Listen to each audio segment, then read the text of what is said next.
যারা এই পবিত্র মানচিত্রের মানুষগুলোকে গোবর মূত্র সেবনকারীদের সেই গর্তে ঢুকিয়েছে ৭১ সালে, আমরা তাদের বিরুদ্ধে কথা বলছি। আমাদের এই বিজয় দিবস ১৯৭১-এর যুদ্ধে ভারত জয়ী হয়েছে। ভারতের প্রধানমন্ত্রী গত বছর তাই বলেছে, এই বিজয় দিবস ভারতের। মোদি নিজেই বলেছেন, গুগল সার্চ করলে এইটাই আসে। ৭১-এর পাক ভারত যুদ্ধ ছিল, ভারত জয়ী হয়েছে। এই আইকে জিজ্ঞাসা করুন, পাক ভারত যুদ্ধ হয়েছে, ভারত জয়ী হয়েছে। পাকিস্তান কোথায়? পরাজিত।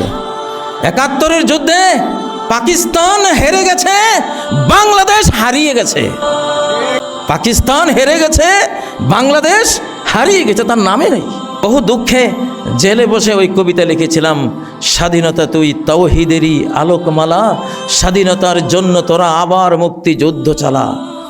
স্বাধীন করলো বীর বাঙালি, দলিল নিল দিল্লিওয়ালি। বিজয় দিবস পালন করবেন, বিজয় দিবসের দলিলটা বের করে আনেন।